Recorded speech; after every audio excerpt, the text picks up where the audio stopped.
everybody, my name is Jenna. Welcome to the start of a new reading vlog slash watching vlog, I guess, because in this vlog it is going to be dedicated to all things Looking for Alaska by John Green. I read this book, I don't even know how long ago, and I remember enjoying it. And today is October 13 and the Looking for Alaska TV show premieres at 7 p.m. on Stan on October 19. So I've decided I want to reread the book and I want to bring you guys along with me. And then I can't watch it on Saturday night because I have a party, but I am planning on binging all 8 episodes on Sunday and I will bring you guys with me along with that as well. This vlog is most likely going to contain spoilers for both the book and the show, so if you haven't had a chance to read the book and you haven't had a chance to watch the show, maybe give this one a miss. I really can't tell you like 100% whether or not I'm going to spoil things because I am definitely going to be talking about differences between the two. No, you know what? I'm pretty sure I'm going to be spoiling things. Yeah, I will probably be spoiling things. So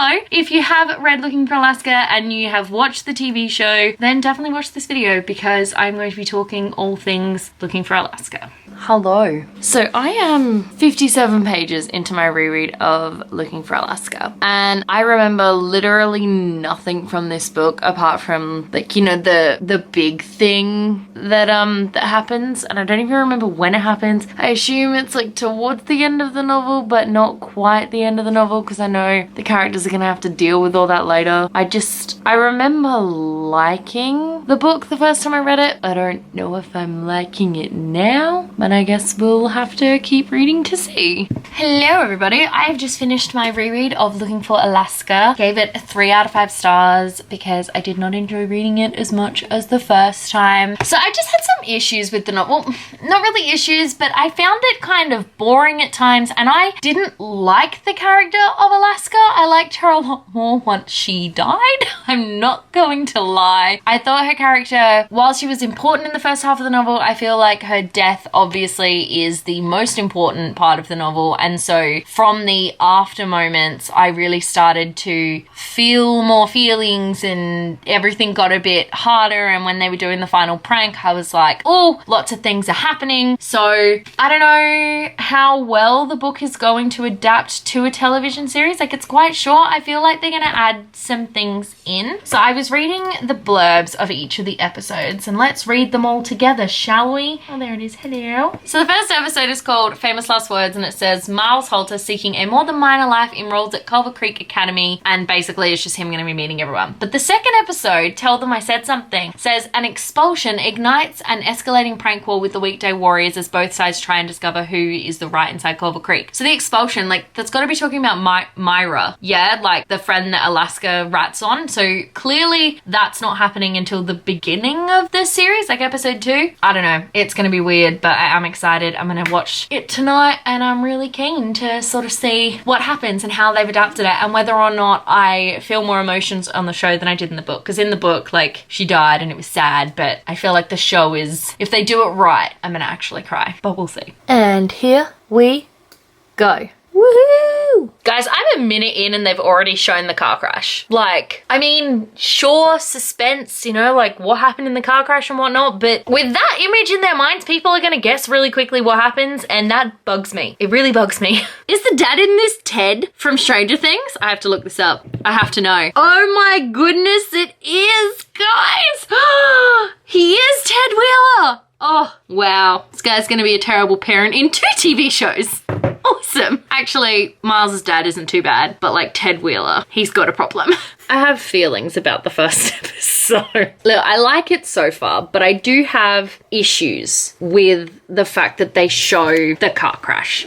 And that in itself is showing you that like someone's gonna die, especially because they're like before, so you know, before the car crash this is what happens. And I mean, you know, like people who haven't read the book might be like, oh, it could be anybody, but also if people aren't stupid, they're gonna know, like from the title, from the fact that they show the tulips in the car crash and then in Alaska's room, like it's so obvious, and the book wasn't as obvious. Like, I picked it, but I don't know, it wasn't as obvious to me in the book as it is now in the show. And it kind of bugs me a little bit because like it takes away the shock factor that happens there by showing it now. Also, Kevin and Longwell are like seniors in the show, and I was pretty sure they were juniors in the book, so the same as everybody else. The casting is brilliant though. I'm really, really impressed with it. But also they show Mayra and Paul like getting kicked out. In the book, they are kicked out before the show starts. So that was really interesting. And I think the next episode obviously is, what's the next one called? The next one is Tell Them I Said Something. So yeah, it's the prank war between the Weekday Warriors and everybody else as both sides try and discover who the rat is, which would be really, really interesting. I don't remember the prank. Is this the one that had something to do with fireworks? A lot of the pranks have to do with fireworks, but I am excited to continue watching and to see where the show goes. Okay, so they've been using the term Weekday Warriors a lot, and everyone who's read the book knows what that means. It means the kids who stay on campus during the week and then go home on the weekends, but they've never explained it so far in the show, and I am 10 minutes into the second episode and they're about to have like their prank war with the Weekday Warriors, and they haven't explained what a Weekday Warrior actually is. I feel like that's something they should probably do. I don't remember Sarah having a debutante ball in the book, like, at all. Can someone let me know if that? I literally just read the book as well, and I don't remember her having a debutante ball. So I'm gonna need someone to tell me, but I don't remember it. I swear she didn't. I also know she wasn't in the book much. Like, once she and the Colonel broke up, that was it. We like never heard of Sarah again. But I think she's gonna be in the show a lot more. But like, she's a cow and I don't like her. But like, I don't think you're supposed to. I no longer need y'all to tell me. I know that thing with like Sarah's debutante ball was not in the book. It was funny though. It was funny, it was good, but it definitely wasn't in the book. There were a lot of pranks that weren't in the book, but like, I think it really worked. And Sarah is not, like, right after I said she was a cow, she did like something really cute, and I think she's gonna get more of an interesting storyline this season. Well, with the show rather. They've also made it so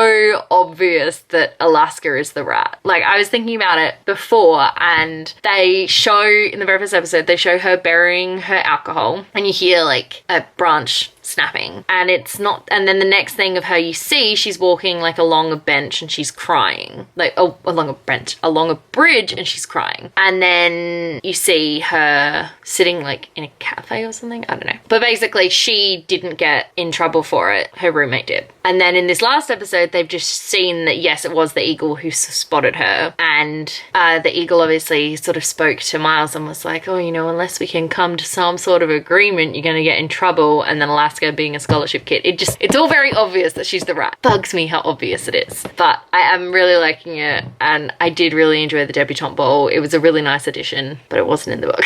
But it made the adaptation better, I think, so far. 2 episodes in, I am really, really enjoying it. At the end of every episode, they've got like how many days before it is roughly, and I'm really enjoying it.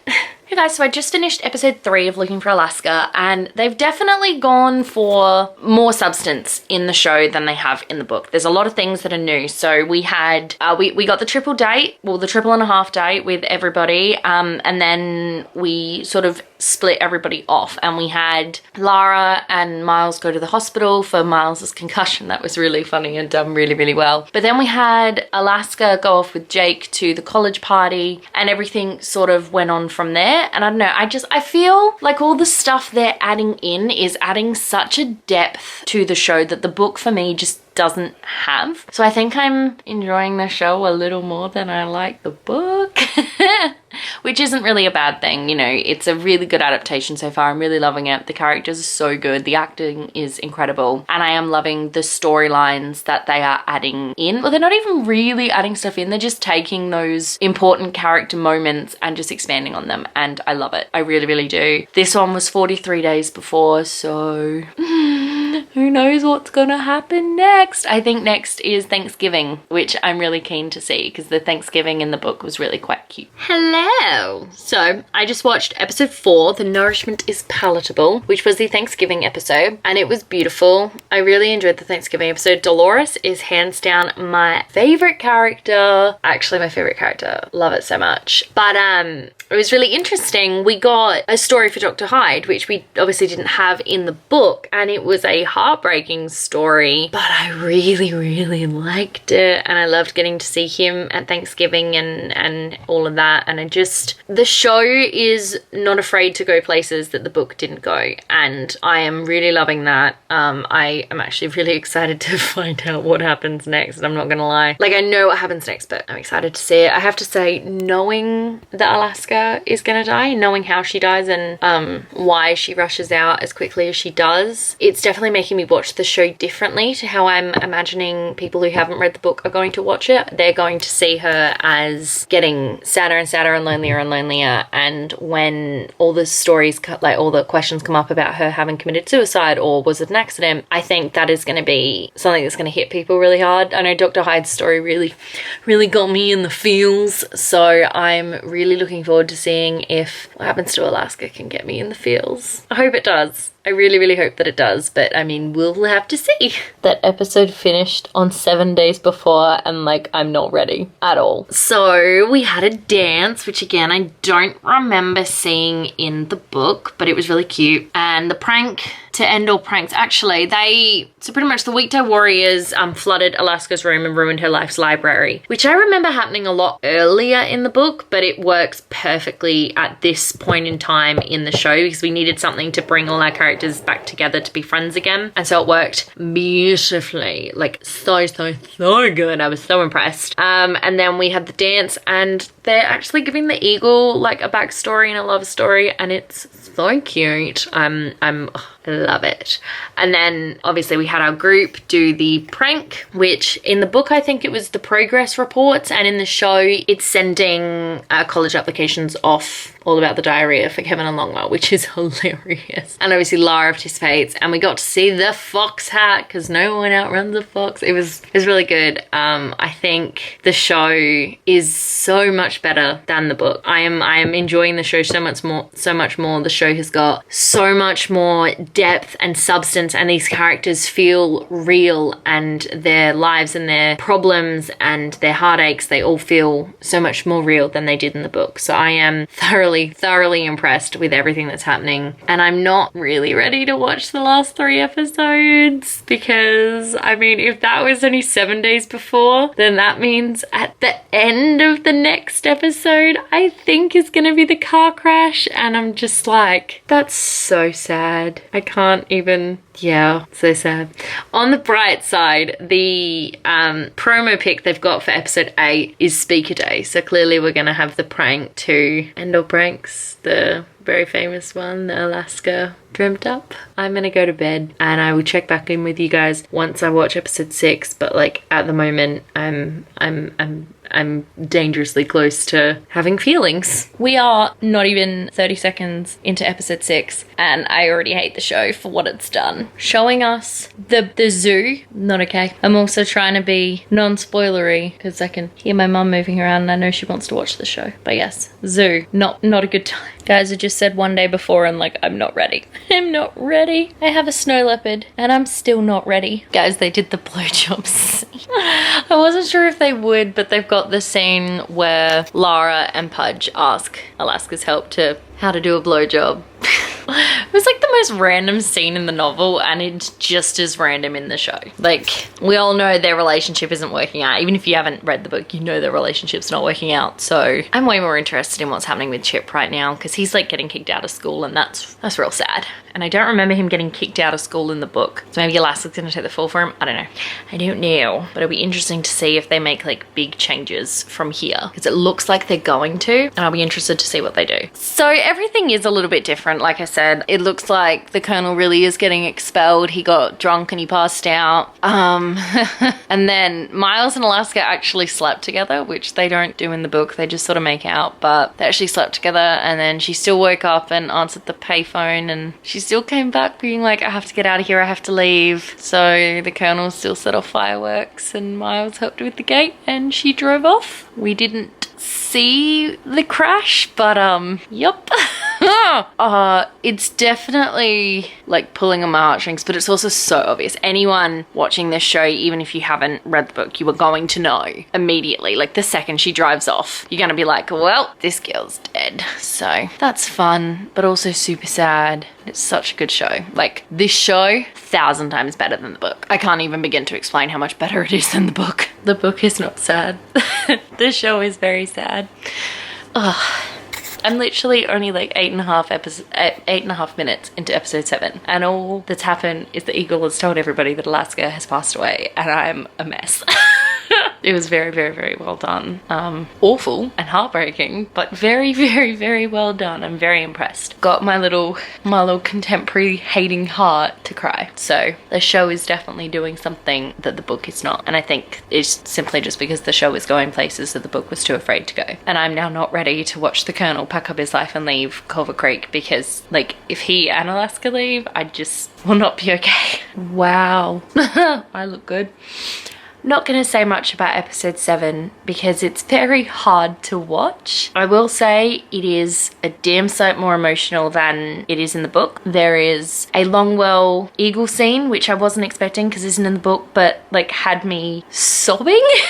And there is a scene at the funeral between Chip and Alaska's dad that I don't remember being in the book, and it's heartbreaking. And like the whole episode was just really hard to watch, and I spent the whole time crying. So that was fun. Gonna watch the finale now. I'm hoping it's like less of a sad, more like a happy sad, or like a sad happy, but like one way or another. Devastating. So sad. So sad. So I just finished the finale of Looking for Alaska. I gave the show a 5 out of 5 stars. I'm not gonna say too much about the finale because like episode 7, I feel like episodes 7 and 8 you just need to watch and experience them for yourself. There is so many emotions that are running through your body at the time, and it's one of those things that you really just have to experience it for yourself. And I would like to think, considering how many spoilers there have been up to this point, that if you are here at this point in the video, you've probably seen episodes 7 and 8, in which case there is not much I can say anyway that is going to make you feel any different to what you probably felt when you finished watching the show. So I'm just gonna leave it at that. I'm going to do a proper wrap up and a little bit of a comparison tomorrow night when I am feeling less emotionally drained from the incredibleness that was that show. I did not expect to enjoy the show anywhere near as much as I did, especially since I'm not a huge John Green fan. I don't love the book, but something about the show just, it was a lot, but it was brilliant and I loved every second of it. But I will talk about that more tomorrow. Hey guys, so I wanted to really quickly wrap up this Looking for Alaska reading and watching vlog. I had so much fun watching the show. Not as much fun reading the book. The book was like a 3 stars for me. The show was a 5-star. I think the show just had so much more depth and substance to all of its characters and to its story. It really added something and it made me feel things that the book definitely didn't. So overall, I would say I most definitely prefer the show to the book. And I am not even sorry about that. If you made it to the end of this video, because I actually have no idea how long it's going to be. I have no idea how long I filmed for. I think most of my clips are somewhere between like 1 to 3 minutes long, so who knows?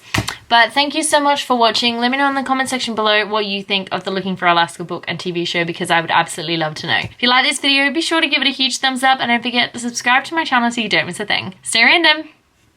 Bye.